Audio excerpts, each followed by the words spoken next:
All right. Hello, everyone. Welcome back to Earn Your Runtime. Took a little bit of a break, but we're back now. And today we're gonna be talking about a movie that I really like, called The Irishman, directed and not written, directed by Martin Scorsese. I think it is based on a book, but Martin Scorsese kind of helped write the script. Came out 2019. Pretty hot off the heels of the start of COVID. I remember watching this movie definitely during the first couple months, if not maybe like the first 5 months of COVID. This movie doesn't feel like a typical mob movie. If anybody isn't familiar with Martin Scorsese, obviously he has made, kind of some of the most infamous mobster movies that we have today. You got The Departed, you got Goodfellas, you got Casino. I'm trying to think of another one, but those are like the main, the big hits. Mean Streets, he's kind of known for Italian mob movies and maybe a hint of Irish mob a little bit in there once in a while. This movie is interesting because I feel like it fits in to a genre that has been very, very explored. And what I mean by that is you already have the Godfather movies, you already have all of the Scorsese movies, you already have Scarface, you already have Casino, you already have Goodfellas, you have pretty much almost like you already have Blow, you kind of have every iteration that you can tell of the traditional kind of, I guess, mob, Italian mafia, underground illicit substance trade. Like you've got all these narratives already, and at the time, I think it's a difficult genre to try to put something new into, if that makes sense.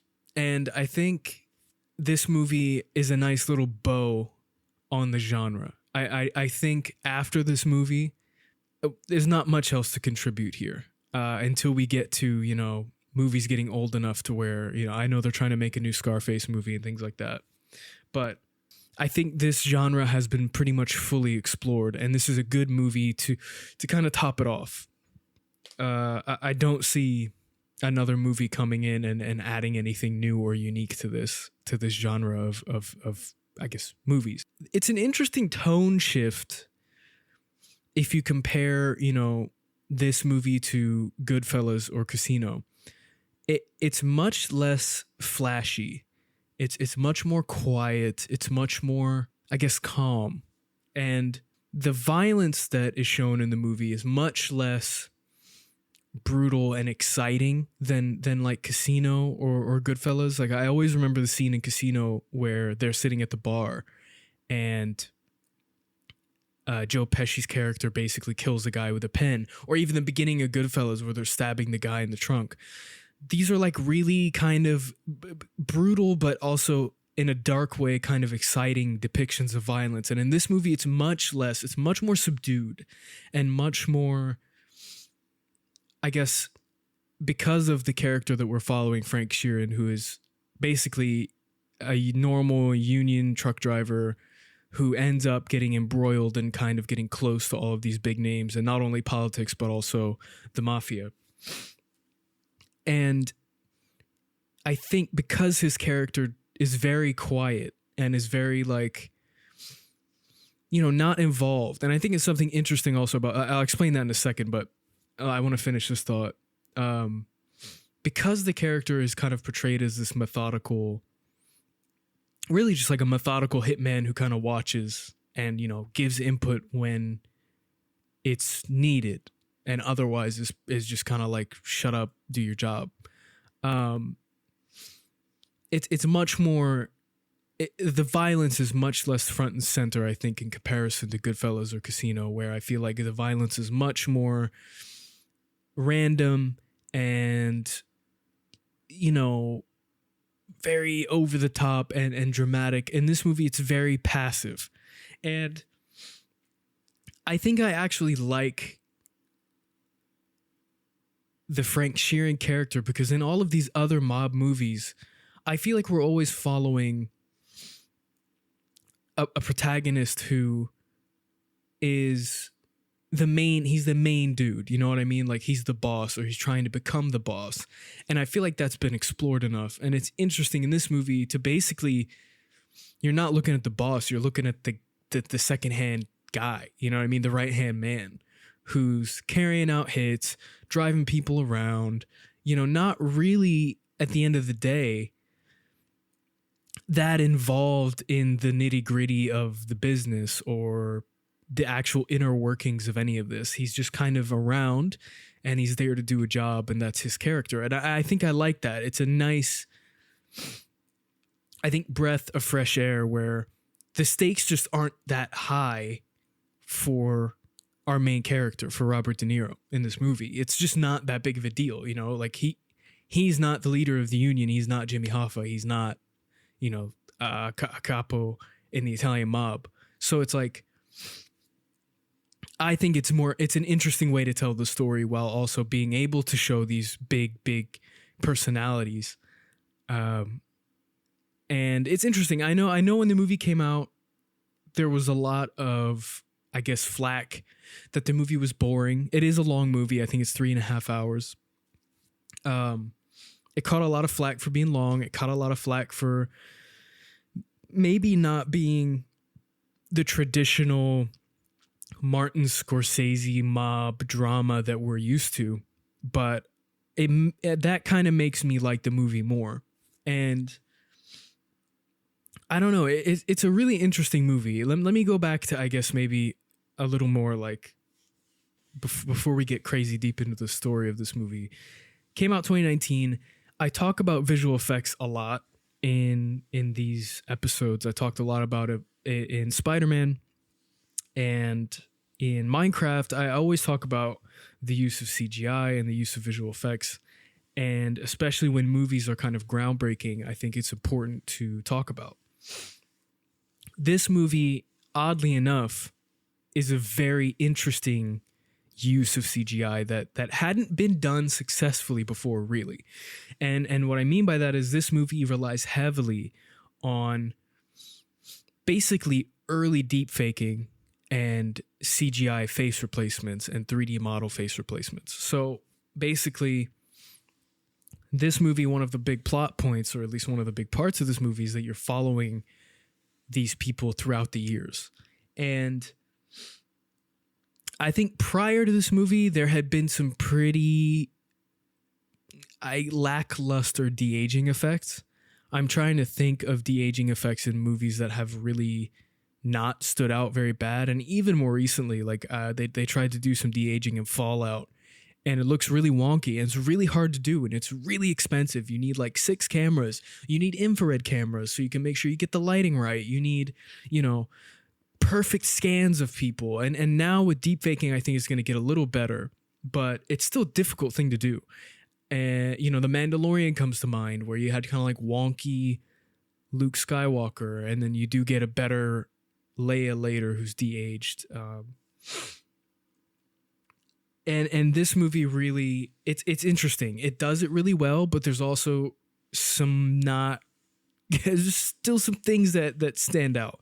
So this movie is basically, in my opinion, I think some of the best de-aging effects in the face, at least facially, some of the best de-aging effects, I think, to this day still. Obviously, I'm trying to think of how you even compare this, really, because like I was thinking like Avatar, right? Like Avatar is one of those movies, at least the newer ones, that stands out as a really big visual effect, like feat, you know what I mean? Like a really strong visual effects movie where it's pretty believable.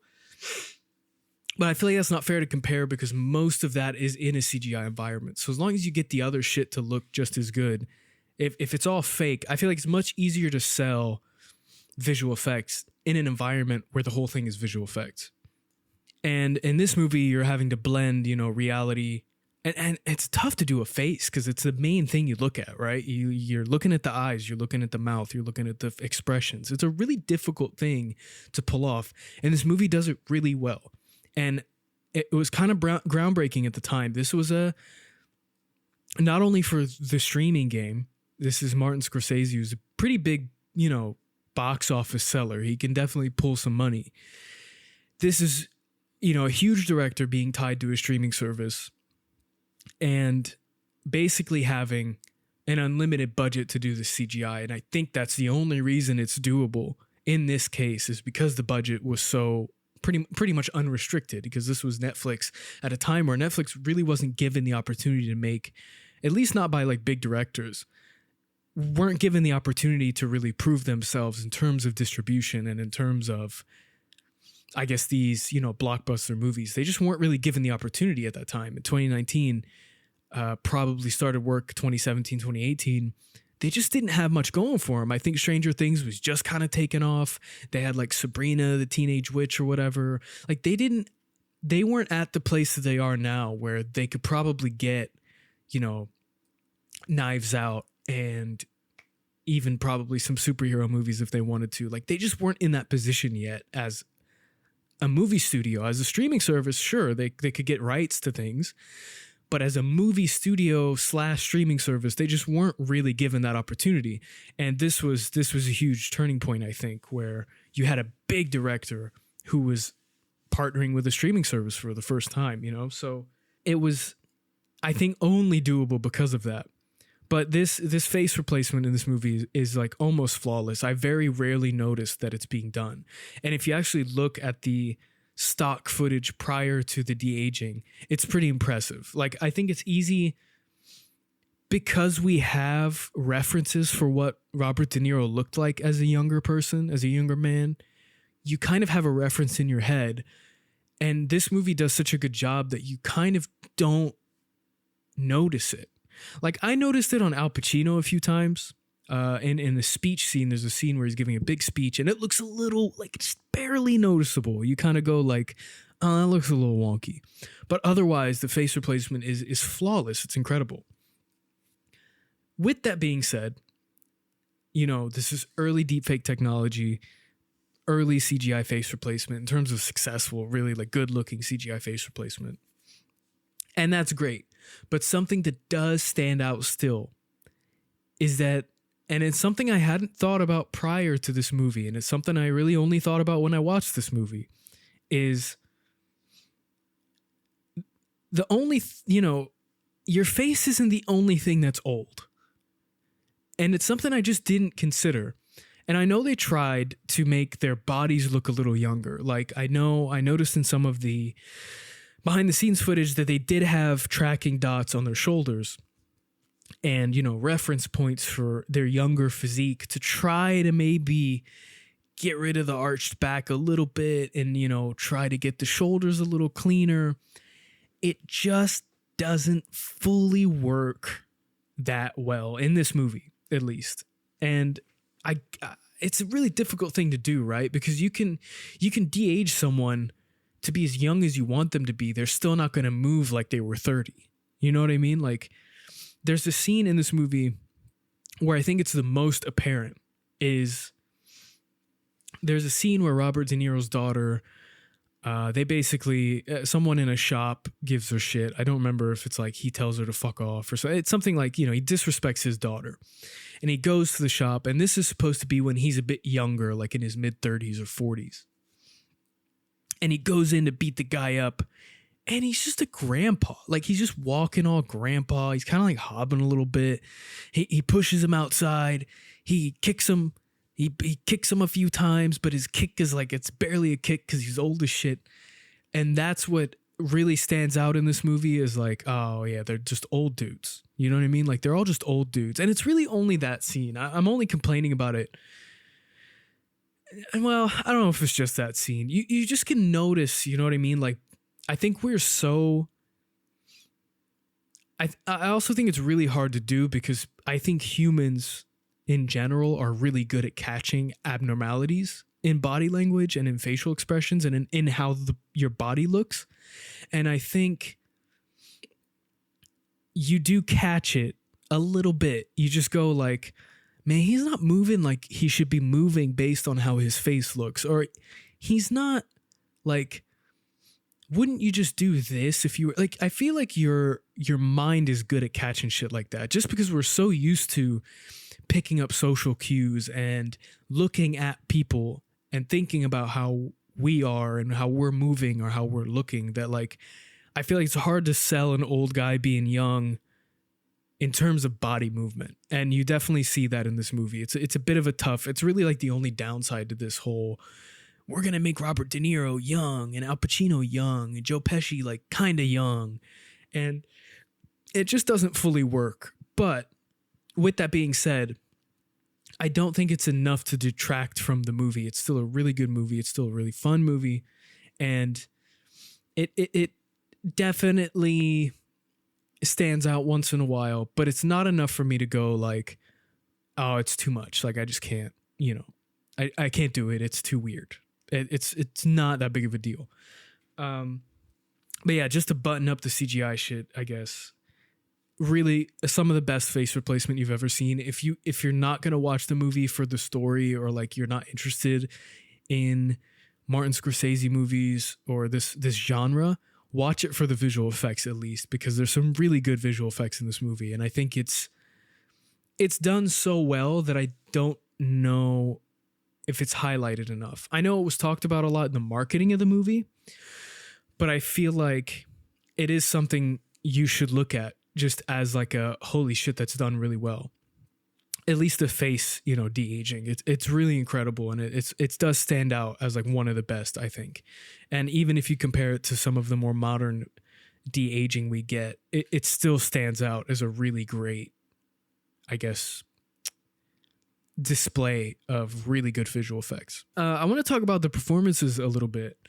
This movie, I think, in terms of marketing, obviously was huge on the cast. Right? You have Al Pacino, you have Joe Pesci, you got Robert De Niro. I mean, these are like the idols of this genre kind of all coming into one and having a story that connects together. I think we had, I guess, De Niro and Godfather 2 in the flashback scenes, but this is like the first time we've had like all of them on screen together in scenes, and it works really well.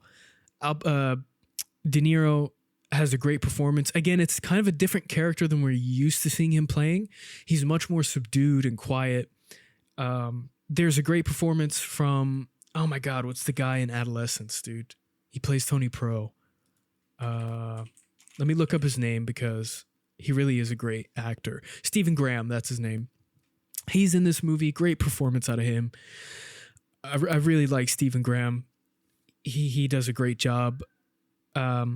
But just to go back to Robert De Niro a little bit, way different performance, I think, than we're used to seeing from him. We're used to seeing him be, the smart, quiet guy, maybe like Heat Robert De Niro. And then we got like, I guess more quiet, but still a little more emotional in Casino. And then Goodfellas Robert De Niro, where he's like very paranoid. This is an interesting character for him because it's much more subdued. It's much more low key. He's much more quiet. He's much more just kind of doing what he's told. He's good at his job. He keeps doing his job. And it's a really good performance. It's interesting to see him play this character. Joe Pesci, another great performance out of Joe Pesci. Maybe one of the best performances from Joe Pesci that we've seen. I know people really like Casino Joe Pesci. I think just because he's highlighted so much in the movie. Great performance in Casino, obviously, but I think this is such an interesting character because I feel like Joe Pesci always plays kind of like the loud dumbass in most of the movies I've seen him in. He's just kind of a loud, makes rash decisions, doesn't really think things out. And in this movie, you finally get to see like Joe Pesci play a smart and kind of controlled, powerful character who's just really thinking things through and isn't really acting on emotion. There's a lot of scenes in this movie where he's telling Robert De Niro's character like, hey, this has to be figured out, and I chose us over them. Like it's just a really good performance out of him, and it's interesting to see him take on a role that's not as like, I guess, bashful and like really loud and violent. He's much more quiet and interesting in this movie, and I think it's a good. I wish I would have got to see him in maybe more of these roles. I think after Goodfellas, he just kind of got typecast into being the loudmouth crazy guy, but he really does play maybe it's just his age too. Maybe like if he was younger, it just wouldn't have sold. But in this movie, he does a great job. Al Pacino, it's a great performance. I don't know how accurate it is to Jimmy Hoffa. Like, I'm not a big Hoffa guy. I know the story. He disappeared and all that. But I don't really know how he spoke or his mannerisms. It was like 40 years before I was born. So I don't know how accurate he is, but it's a great performance out of Al Pacino, who's kind of playing this, person who's driven by ego and has a bit of a rise and a bit of a fall, but is still pretty prominent in politics and in the union.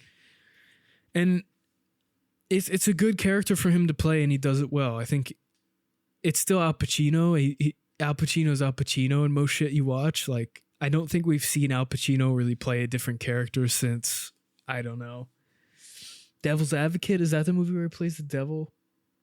I feel like that's the last movie I saw him in where it was like, oh, he's not just playing Al Pacino.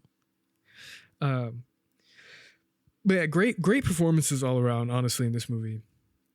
Ray Romano's in it, has a pretty good performance, surprisingly. It's just a stacked cast and a stacked budget, and it works fine. It works great. One thing I do want to talk about is, man, how far do I want to get into that before? I'm trying to manage this in my head. I guess I could talk about the pacing a little bit. This is a slow movie.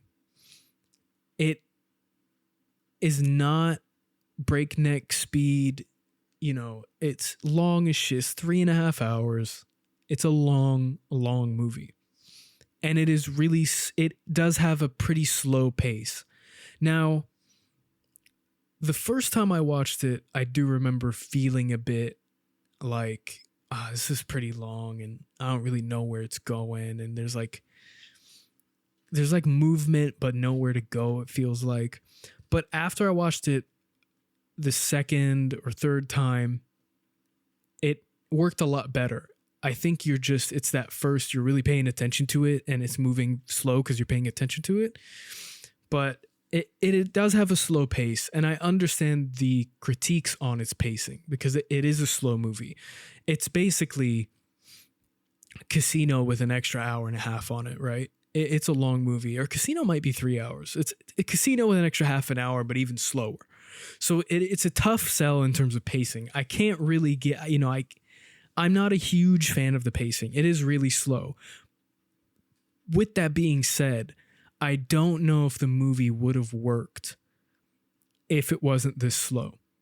And it goes back to my very consistent point that I make in these episodes, is you have to get me to care about these characters. And with a runtime like this, with 3.5 hours, they're able to do it. They're able to get me to care about these characters. And I'll get to the ending at some point, but it really does. I like movies that leave you with a bit to think about after, and at least some kind of feeling.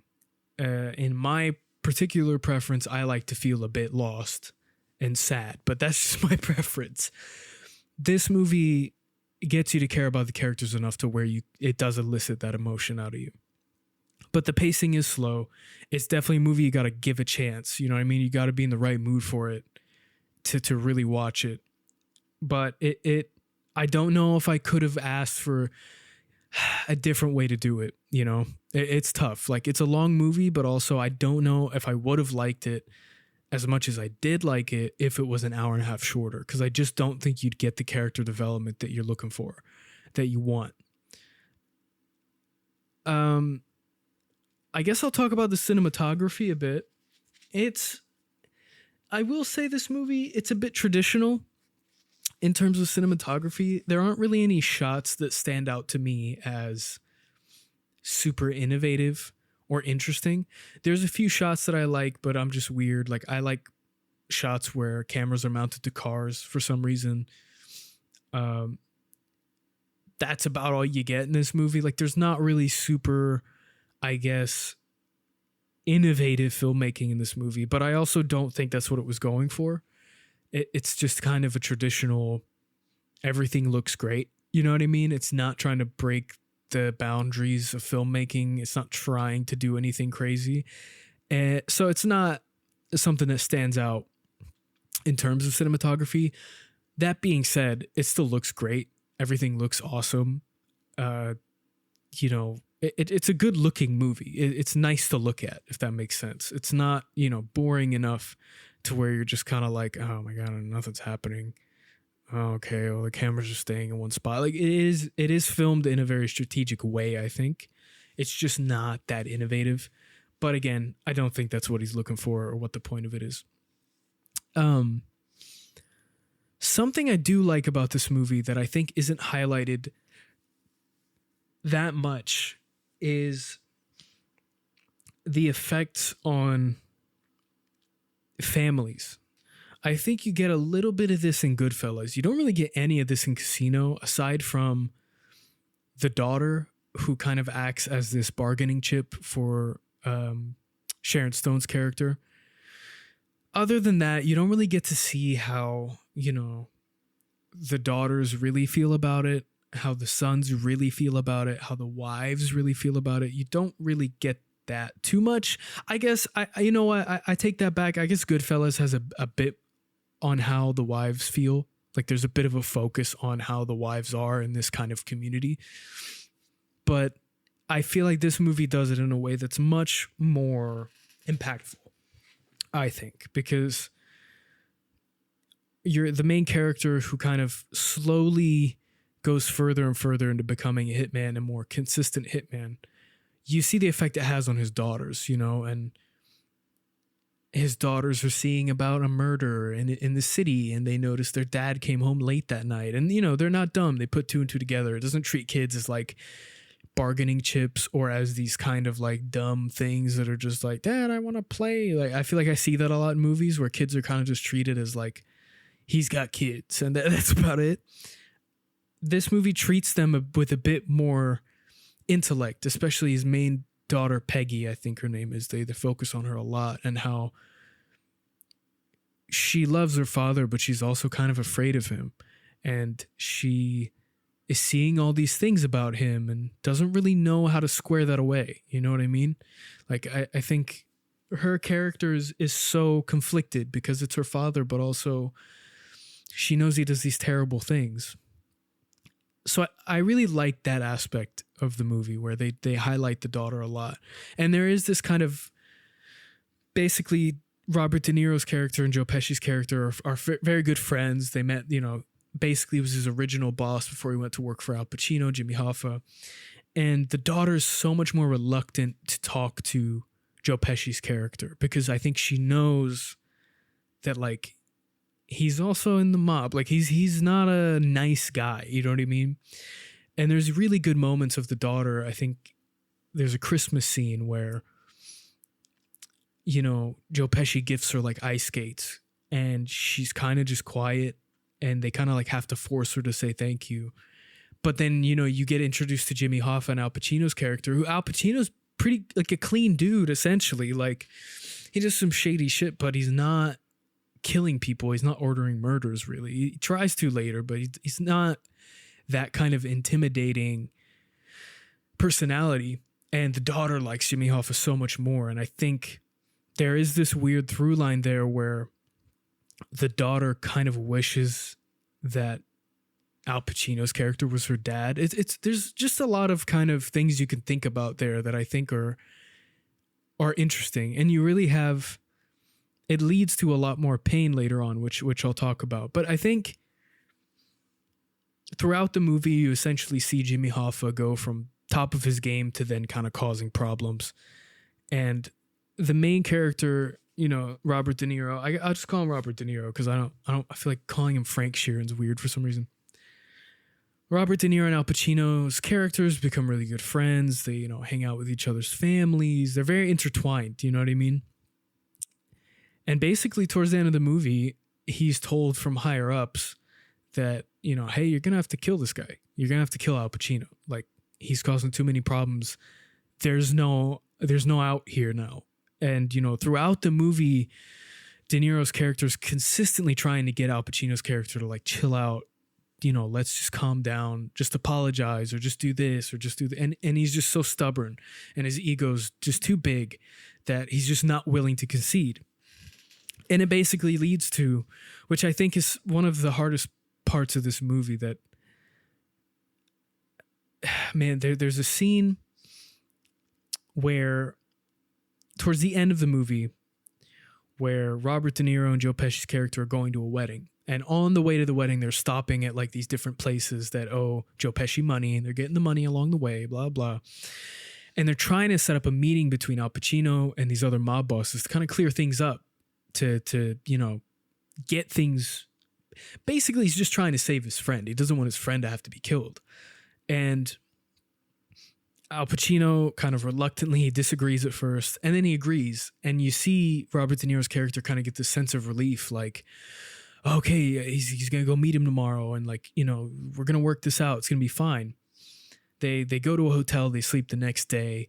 Joe Pesci's character is like, hey, we're going to stay back a little bit. We'll leave for the wedding a little later.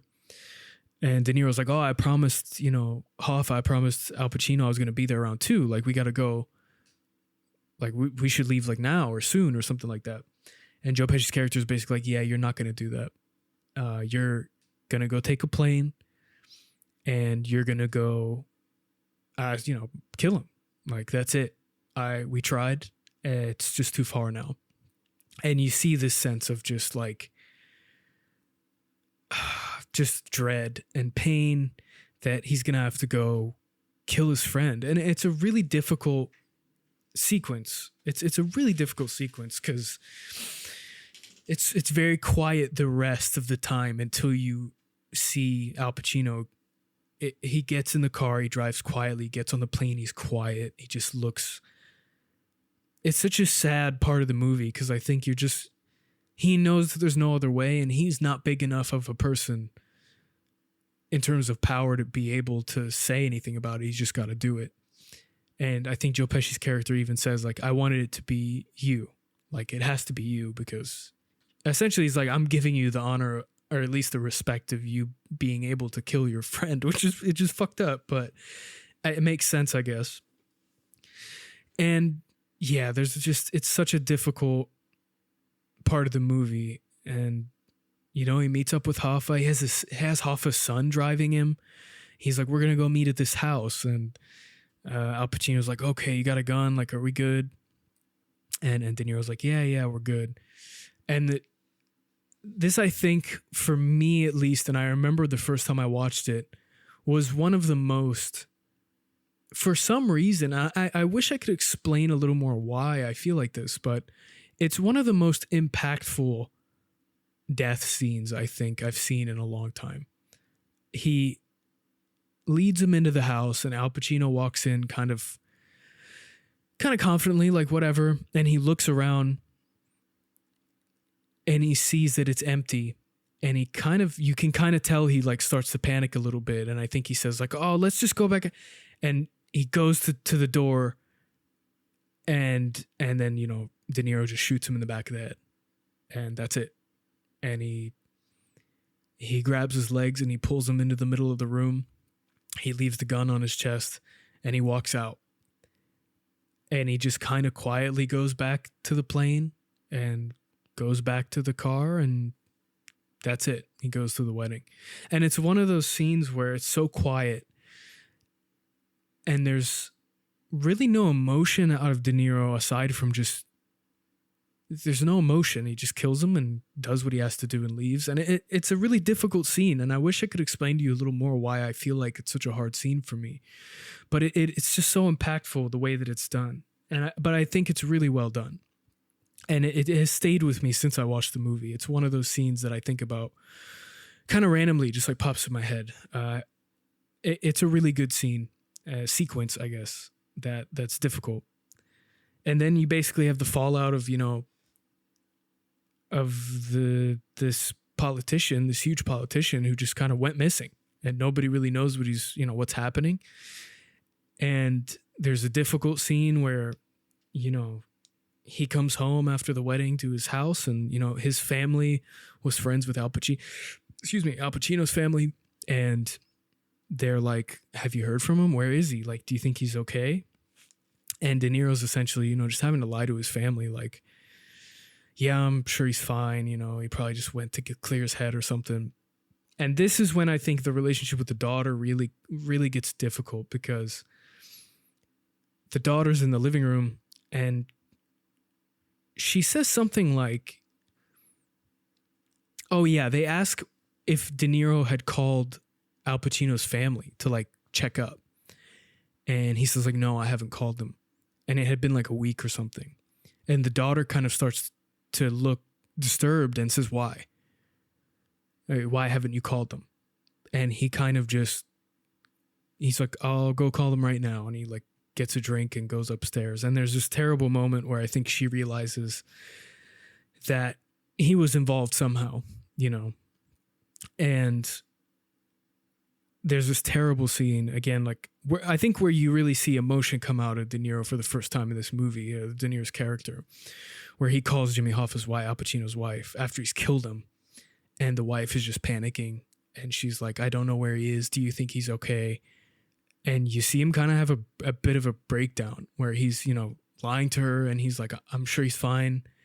He starts to cry a little bit. He hangs up the phone. And it's just a really hard sequence in the movie that I don't think we see a lot in like a lot of these other movies. Like I'm trying to think of moments in Goodfellas or Casino where you have a character who's really showing a lot of remorse for what he had to do. And you have a character, again, in comparison to maybe Goodfellas or I guess Casino or even Scarface, where like not only are they powerless, but they acknowledge that they are powerless. And a lot of these other movies, you have these guys whose egos are just impossible. And so they never really accept that they don't have power over a situation. It's just not in their nature. But I think what's unique is in this movie is you have a character who is powerless and knows that he's powerless. And that's what makes it so much harder, I think, to stomach some of these scenes, because he knows he can't do anything about it. And that's, pretty, it's a heartbreaking thought, and then towards the end of the movie, you finally get to see, basically how it all turned out for them. And it doesn't turn out great. They all went to jail and got old and, started dying. And De Niro's character ends up not being able to live on his own. So he goes to a nursing home, and he's talking about his past to some of the nurses, and he's, he lived this crazy life, but he just wasn't a big name. And so he ends up kind of living in anonymity and lonely. He's this old man who, the daughter, after the death of Al Pacino and after she kind of realizes that maybe her dad did it, she doesn't speak to him anymore. And, there's this terrible scene where he goes to talk to one of his other daughters who's still in contact with him. And he apologizes and he's like, I know I wasn't the best dad and I just don't know why you guys didn't come to me more. And it's a terrible scene where the daughter's breaking down essentially and saying like, we couldn't come to you. We were afraid of you. Like we didn't know what you were going to do to people. So we just didn't come to you for anything. And it's a terrible scene, I think, because I don't know if there's anything that would hurt more, I think, as a dad. I'm not a dad, but I feel like I don't know if there's much more that would hurt than knowing that, like, they couldn't come to you with things and that fucked it up that much, And yeah, the basically the rest of the movie is him just being an old guy who's just kind of living with all this. And there's a scene where he picks out his own casket and where he's going to be buried. And it's a really interesting way to show the outcome. I think in Casino, we had a bit of that where the main character essentially loses everything and ends up doing what he used to do, which is like betting on horses and football. But you don't get that level of emotional reality of what happens when you are a hitman for the mob and you don't get killed and you do make it out you know, what happens? Like, what happens to your family? What happens to your life? What happens to your relationships? And it's a really, I think, interesting way to show how dark that life can be in terms of at least that genre and that character, you know, I guess, development of like, you know, I don't feel like we see that often in these kinds of crime movies. It's usually the guy dies or they lose everything, but they're fine. You know, like that you don't see the pain that comes along with, I think, that life that's depicted, at least in these movies. And I think it's a fun way to show it. And it does really leave you with a lot of thoughts about, I think it left me with a lot of thoughts about age and, you know, what happens when it's all done. You know what I mean? Like what, I think we're so focused on day-to-day shit and what's happening now that I don't think a lot of us probably think too much about what happens when we're, you know, 75 and we can't walk anymore and we're old. You know, what happens to your family? You know, what are people going to think of you? What is your family going to think of you? Are they going to want to see you? You know, it leaves you with all of these thoughts about age and regret and death. And I feel like the real message of this movie is, I don't know. I came out of this movie thinking, I guess, being more aware of choices that I make, which I think is important. Like that's why I really like movies, I think, because it might not relate to you at all. Like I don't relate to being a mob hitman, you know, but I can relate to maybe choices that I don't prefer, or, you know, thinking a lot about what the future looks like for me. And I think this movie left me with a lot of thoughts about age and regret. And I feel like it made me think about choices a little more. I know that seems really like out there and kind of maybe even stupid to be like, oh, this movie had this effect on me. But I do remember at that time, and at that time in 2019, it was quite a like pivotal moment in my life. I had to make some really hard choices. And it made me rethink a lot of things. It made me think about choices a lot more. It made me think about age a lot more. And, you know, what I wanted and what I wanted things to look like. And I think this is a good movie that I think that's the real point, is like, you know, for me at least, it was like, be careful of your choices because it doesn't always turn out well. You know what I mean? And I think there's a lot about regret, you know, like, you got to be careful because you don't want to end up with shit that you regret at the end of the day, you know? So I don't know. This movie is a really great movie. I feel like it's a bit misunderstood and maybe a bit underrated just because I think it's hard to convince people to watch a 3.5 hour movie. But it really has some good moments in there that I think are useful in terms of maybe just overall thinking, and, you know, like what it leaves you with, I think is important. And I don't know, you know, if anyone else had a different experience, I'd love to hear it. There's a comment section, leave it. I'd be really curious to what other people think about it. This movie, I think for me, is probably like a 9.5. It's not a full 10, and I don't know why it's not a full 10. I know I just sucked it off for like an hour, almost an hour, but it is a really good movie, and I think it is worth a watch. And it's different enough from the typical Mafia movies to where I think it is worth a watch. But yeah, let me know what you guys think. I'm pretty excited. I got some other movies coming up soon that I'm excited to talk about. And yeah, let me know what you guys think about it. And thank you for listening. Irishman, I think it did earn its runtime at the end of the day. It's a long runtime, but it did earn its runtime, I think. So yeah, let me know what you think, and I'll see you on the next episode. Bye-bye.